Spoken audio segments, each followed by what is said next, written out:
All right, howdy everyone. We're going to change our Twitter chat this year a little bit because of the Twitter basically no longer being Twitter. And our first chat we're going to have is actually with Ryan Farmer. So Ryan, would you like to introduce yourself?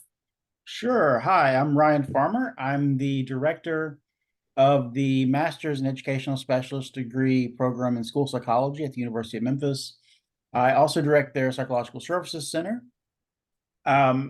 I used to be a BCBA. I gave it up at the end of last year because I'm simply not using it. But I've had the fortune of having my foot in both worlds of ABA and psychology for the last few years. My research is largely in the area of assessment, measurement, and then low value practices. So understanding the things that we do in ABA, in psychology and education that we probably shouldn't be doing. The things that hurt kids, the things that aren't effective, the things that waste resources, the things that simply aren't necessary. So that's largely that's who I am. That's what I've been doing for the last few years. I'm thrilled to be here. I've been doing the SCD chat, gosh, since the first year, right? And so thrilled to be here. Thrilled to be chatting with Corey. Excellent. So we'll dive right in then. I know that this can seem a little bit bland, but talk a little bit through to us. What are some threats related to internal validity and making causal claims that might kind of rear their ugly head in regards to single case design? Yeah. So I think the best place to start here is like, why do we care about internal validity? Why is that so important in single case design? And how does single case design address internal validity, period? Right. So the reason we care about internal validity is it's the core of the questions we're asking oftentimes when we're doing single case design, really any kind of design. Effectively, we're asking, to what extent can I be confident that the independent variable caused the change in the dependent variable? If we want to put that into the common language of single case design, we can say, to what extent can I be confident that the dependent variable or the treatment is functionally related to that independent variable, the outcome variable? Single case design does this in some really unique ways, in some ways that are quite different from group design, in that it focuses very much on repetition of that effect, right? Basic baseline logic really is all about repetition of the effect. Like, can you turn it off and can you turn it back on? Now, of course, a lot of the things that we've sort of generalized single case design to over the years isn't really conducive to that. It doesn't particularly, we can't turn off a kid's ability to read once they've developed those skills. We can't, and in some cases, it's just simply unethical, even if we can do it. And so we've developed some alternatives to that, where we look at across kids or across skill sets. But even in those situations where we can't turn it off for pragmatic, logistical, or ethical reasons, our emphasis is still on the repetition of effects. And so when we think about it from that perspective, it helps us to highlight the differences between single case design, N of one designs, whatever you want to call them, and group design. Mm-hmm. Right? Where group design is not so much the replication of the effect. It's about trying to quantify the effect, right? To put a negative or positive valence on the effect size. Single case design, it cares about the magnitude of the effect, sure, but it's not about estimating with precision the effect size. It's really about, like, can we replicate this thing over and over and over again? Group design still, of course, does replication, but it requires multiple studies to do it. Single case design's power is that replication is built into the single study. That's a great, we were talking in a course recently about different aspects of replication. And we're Mm, talking about literal replication and how I can't take your materials and your study design and do a literal replication because I'm in a mm. different context, different students. Single case designs are uniquely situated where you, although not perfect because time has passed, you are kind of engaging in literal replication when you think about perhaps doing a withdrawal design with an AB and AB Yeah, yeah. comparison. And this is one of those common, I feel like we're getting away from the original question, and I apologize, but I love talking about replication too. When we talk about direct replication, we got to be careful because there's this old, I believe, Greek adage, something like you can't put your foot in the same river twice, right? The water's different, the soil has moved, and just the sheer fact that you had your foot in there changed the flow. Um, and so it's true that we can get closer to a direct replication or to an exact replication with single case design than we can with group design. But we can't put our treatment in there twice and think that we're affecting the same variables in the same way as they existed at the first time we intervened. Um, so this idea of a direct replication being the same thing as repeating the same thing in the exact same way in the exact same context, that's actually a misunderstanding of a direct replication, right? And if you go and you look into sort of the philosophy of science literature on replication, meta science, and all of those pieces, none of them are arguing for direct replication as an exact replication of doing the thing over again. That's absolutely just a hypothetical, almost thought experiment, right? Yeah. If I were to do this in the exact same way and I could erase the effects of the thing that I just did, would I be expected to get the same outcome? That's a thought experiment. That's not real life. That's not the real world we live in. Yeah. And I think tying some of this back together, even engaging in direct replication, some of these threats to internal validity might vary from context to context, perhaps, or Absolutely. even within the implementation of the actual research experiment. Mhm. Ryan, I'm going to I'm going to dive deeply into one. A lot of the students in my class were fascinated with the Hawthorne effect. And so Yeah. if you could briefly explain what the Hawthorne effect is, and then tell us a little bit about your reading on the Hawthorne effect. So the Hawthorne effect comes from this study, and for the life of me, can't remember what year the study was. I want to say it was the 1950s or before, I believe. And they had gone into this business, and they had made adjustments to the environment and kind of observed and their plan, their goal was to observe the changes in work productivity and those kinds of variables when they made these environmental changes. But what they found, right, is that just being present changed the productivity levels of the workers, of the folks employed there. And that's been sort of a, a sacred cow of sorts in psychology ever since it happened. And certainly it made its way over into the ABA literature, where it's not so much called the Hawthorne effect so much as it's called reactivity, right? This idea that um, just being in the room and observing in a way that is salient, in a way that is obvious to the observee, changes their behavior. And I call it a sacred cow because the Hawthorne effect doesn't replicate. When they've gone back and looked at the original study, the methodology was pretty shoddy. There were some concerns about, whether they were really measuring what they thought they were measuring. And then when folks have tried to look at the reactivity literature in the ABA world, they get the same result, right? I want to say Kasdan, and I could be wrong. I want to say it's Kasdan, did a little bit of work on this in the 80s and early 90s and was unable to get, a clear replication of that phenomenon. So what does that say about the Hawthorne effect? What does that say about reactivity?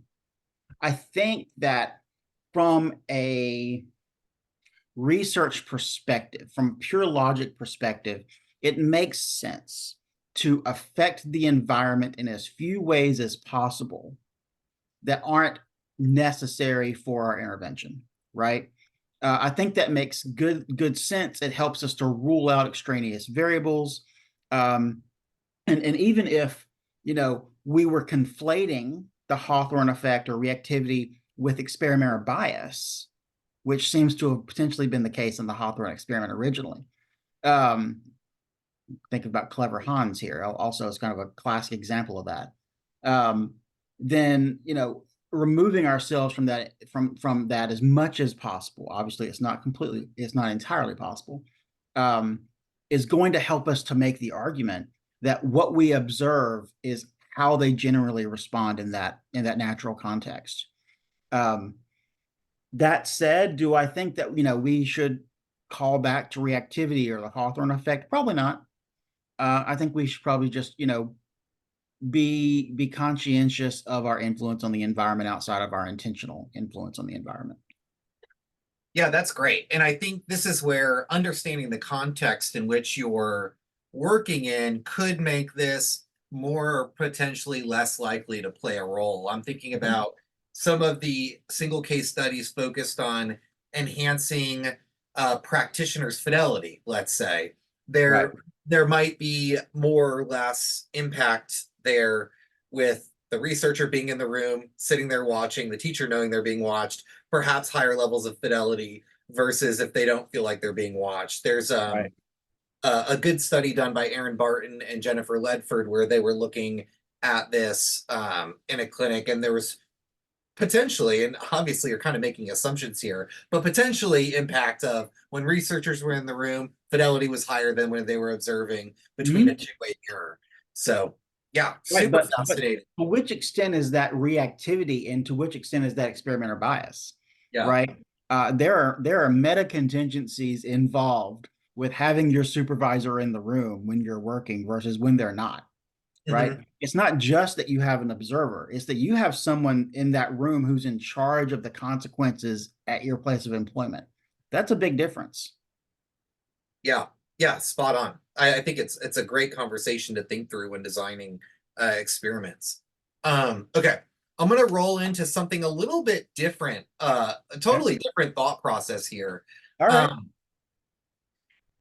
and I don't know how to word this exactly. So obviously, most people engaging in research are kind of tackling research questions they find interesting, or they might have a personal level of there's a reason they're asking those questions and investigating them, which could then potentially run a risk where our own interests could impact the conclusions we draw and everything there. So how would you recommend researchers kind of maintain a separation between their own interest in what they're researching versus kind of attempting to maintain as objective, I guess, as possible to the scientific process?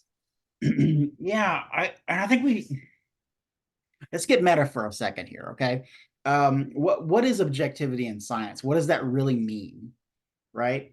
What's that supposed to do for us? I personally don't study autism.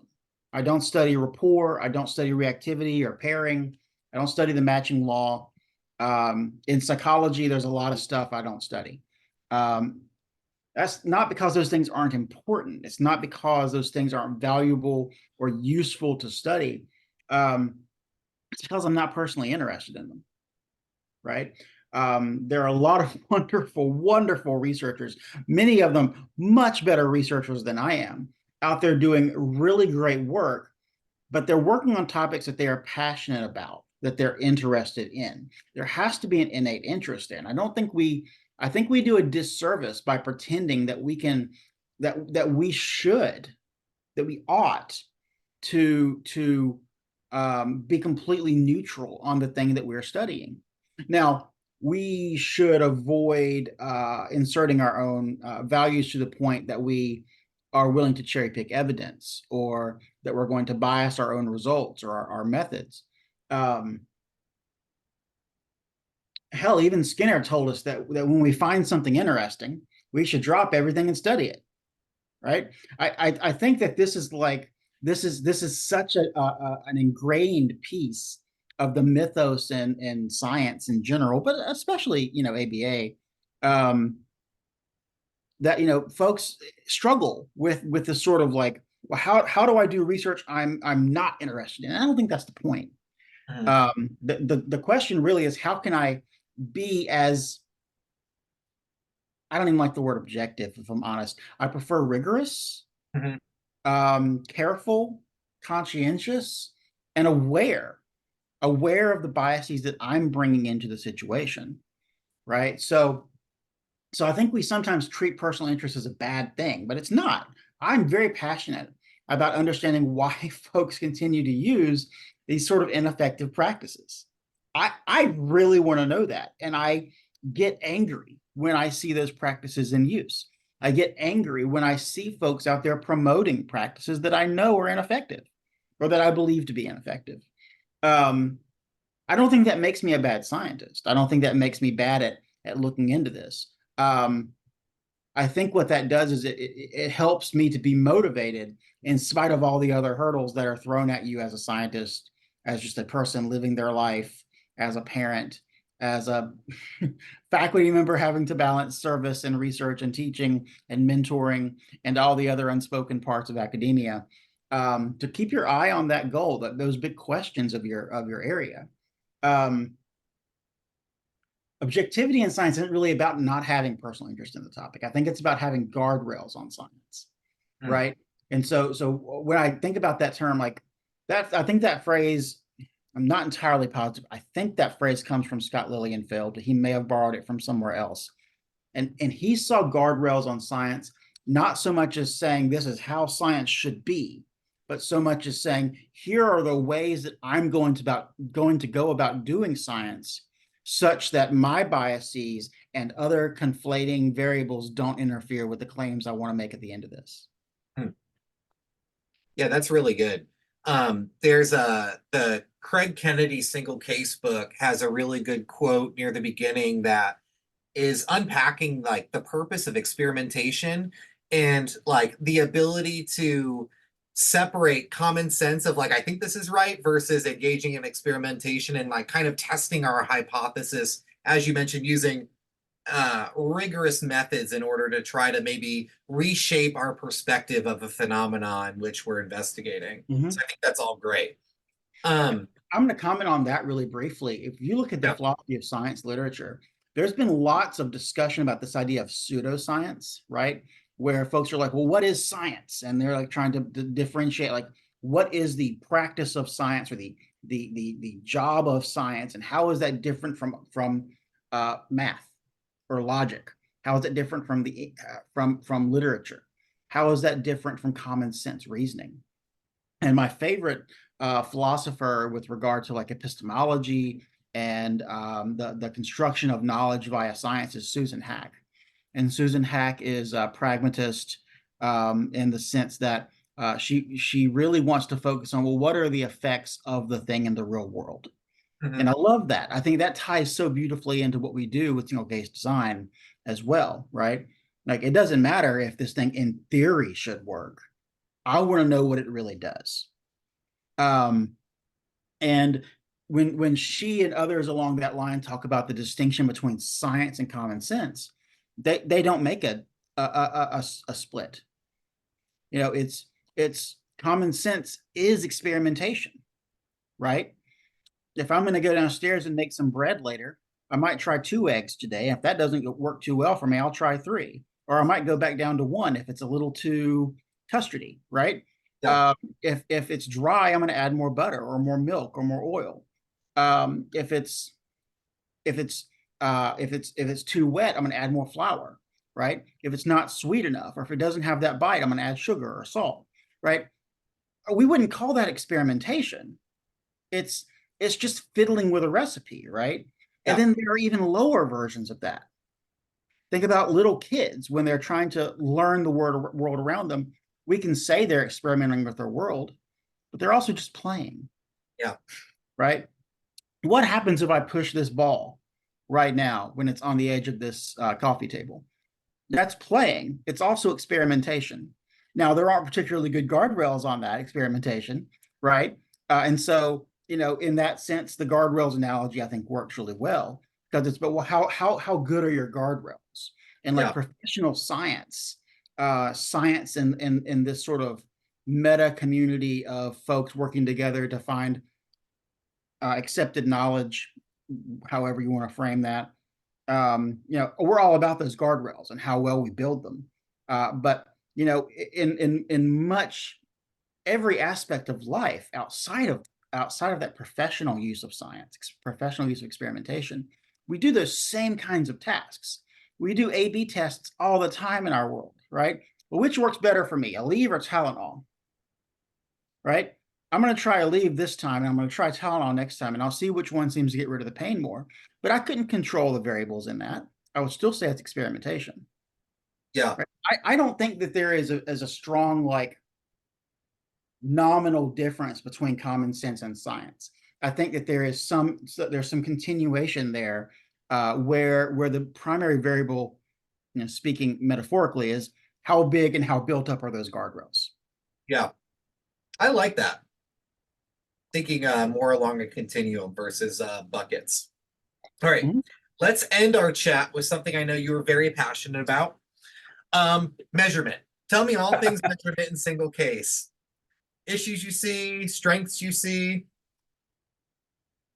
We're real good in ABA at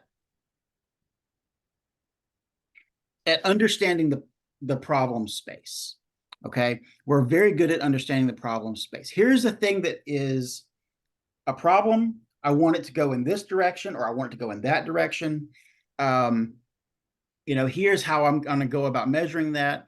Most of the time, we do a good enough job to be replicable with that. Not always, but a lot of the time. And we've worked really hard using that sort of operational philosophy of measurement to get at replicability across these kind of ideas and the selection of those within the problem space of the kid and what's contextually and socially important, right? We can go back to Wolf and Risley and all that. Yep. With the social validity piece there. We don't always hit the mark there. Certainly there's a history of us looking at things that probably we didn't need to look at. Eye gaze leaps to mind. Reduction of stereotypies, a hot issue.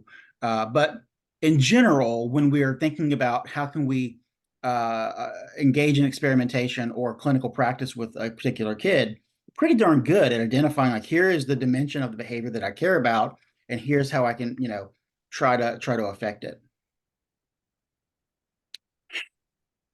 Now the bad part.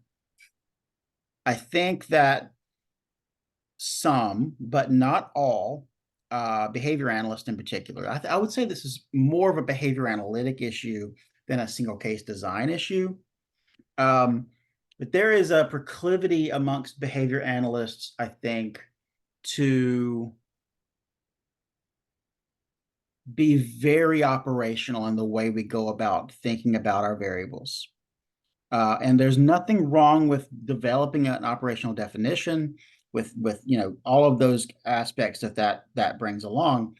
The issue becomes that if we define our thing by the measurement process, then the next time we try to measure that thing, if we use even a slight variation on that measurement process, we have to have a new thing, right? Because if we define the thing by measurement process A, and then we go and try and talk about the same thing with measurement process B, but we're saying that the thing was that measurement process, well, we can infer that the findings we got from measurement process A are going to generalize to measurement process B. So we have to repeat those processes. And think about this in terms of measurement. I think it's easy there. We can have a ruler for the table I'm sitting at here. I can easily get a measurement of it. I can then get a tape measure and do the same thing. If we're using a purely operational approach, I can't say that those two things were measuring the same attribute of this table. Yeah. And I know that seems wild. It seems wild because it is, right? Like that's not how human beings think and work. It's not what scientists actually do. So I'd really like for us to stop talking like it is. Like when I see this sometimes in the curriculum-based measurement literature, right? Where they want to talk about, well, our experiment really just showed that they improved on curriculum-based measures. Okay, but that's not what you cared about. You cared about whether they could read better at the end, right? And CBMs was a metric of that. Yeah, sampled from the universe of all possible items of reading, and you're generalizing to that universe. Yeah, and there's some risk in that generalization. You're absolutely going to introduce error when you do that. The question is, how much of that error can we reduce, not how much can we eliminate? I think when we try and eliminate it by going to this operational philosophy approach, we also eliminate some of the power of science, some of that ability to make inferences and to stand on the shoulders of those who came before us. It's really problematic, I think, and yeah, I'll leave that one there. The last thing I'll say on this, and hopefully this doesn't get me any flack from folks who see this. I'm going to start with a quote from our friend Brian Ponzi, because I love this quote. He would absolutely fall into that operational camp, like absolutely 100%. Right? Am I wrong, Corey? No, he loves his math facts. Right, he does. Um, but he will tell you time and again that if you don't understand your dependent variable, you don't understand anything about your experiment or your intervention. Mhm. Right? You don't know how it should work. You don't know how to affect it. You don't know how to manipulate the environment to affect it. You don't know how to measure it. You don't know how to do anything with it. And so his big argument is that you have to understand the dependent variable first. I don't think that we as a field understand a lot of the rating scales that are coming out about ABA, right? We have things like the peak system. We have things like I won't go too far into naming those names, but some of the rating scale approaches in ABA that are becoming more popular are gaining rapid popularity.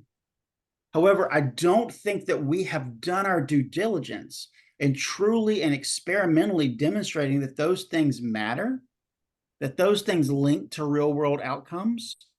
I don't think that we have I don't think that there's been sufficient psychometric evaluation in our field of those instruments. Um, I think that we are very, very good at idiographic analyses of various kinds.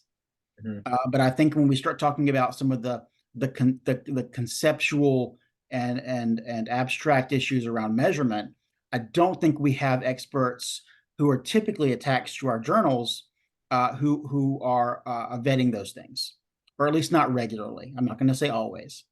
And I have reason to believe, based on some studies that we're working on now, these topics just simply aren't taught in ABA programs.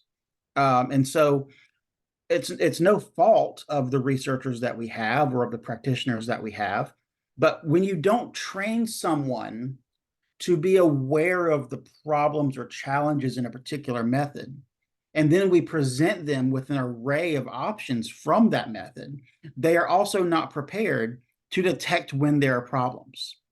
Right? It's difficult to engage in critical thinking about a thing or to be skeptical about a thing when you don't know that that's an issue about which you should be skeptical. Yeah. Um, if someone with absolutely no experience with autism is introduced to facilitated communication, I don't blame them for being hoodwinked by that. They were never taught that this is nonsensical. They were never exposed to the experiments on this topic. Now, obviously, that's an extreme example, but I think it helps to make the point that we are beginning to rely on practices for which we are not adequately training behavior analysts. Yeah. And I think so many connections can be made to some of your conversation on just measurement broadly, right? The first thing that came to mind, to me at least, was like how much better we can do thinking about generalization and how to think about testing generalization. And so you think like so many of the self monitoring interventions are like, yeah, we're going to increase this kid's on task behavior. And you're like, okay, we can operationally define that thing. Like, what does that look like? Mhm. But I would argue almost anyone's going to tell you the reason they're wanting to target on task is to increase learning and increase peer relations and increase relationships with teachers. And Right. those things are like a little bit, they're not looked at or they're not considered as part of the measurement process always. In some cases they are, but in some cases they're not. And so, like, thinking more broadly about measurement and what we're really aiming to measure, I think is a really good point to leave on here. Yeah, I will add very, very briefly to that. Yeah. There is a pragmatic philosophy of measurement that I absolutely love. And the biggest piece of it that they really hammer, in my opinion, is that it has to be model based, which means it has to have theory supporting it. And by theory here, I simply mean you have to understand your dependent variable, right? It's a very Ponzi. In fact, I have his quote on the slide where I talk about this with my students. You have to understand your dependent variable. That's what model based means. And then I think there are two other pieces I'm not going to talk about because I think we generally agree on that across fields. The last piece I think they introduced that's really impressive is it is in service of a goal. Measurement is in service of a goal. I measure on task behavior not because I care if this kid is on task. I measure it because that's an indicator, it's a mediating variable for instructional efficacy, Mhm. right? And if I'm not then measuring the outcomes of the instruction, and I'm not going to argue that that's not more complicated, right? Because now we're talking about the efficacy of the instruction, we're talking about the efficacy of the on task intervention, we're talking about other variables in play there. Um, how do, I think I'm losing sight a bit though of that goal of measurement. The goal of measurement is not measurement itself. We sometimes lose that in education and psychology. Yeah, you're just bringing me back to Messick and talking about the idea of consequential validity and how we're merely getting, you're making decisions off of things, right? You're And making like, decisions. Yeah. yeah, yeah. Well, this was awesome. Well, Totally thank awesome, you. Ryan. I Yeah. enjoyed this chat. Did you have any final thoughts before we leave today? Tune into the rest of the SCD chat series. I absolutely will. I wish I were teaching single case design this year so I could use this, but hopefully folks find these videos useful. Feel free to reach out to me. I am available on X, Twitter. I don't know. I can't. I'm sorry. It's just I can't. Um, that's a behavior I just can't change. Thank you so much for having me. I'm thrilled to be the first one on to do this. It's a privilege. Thank you all. Thanks, Ryan.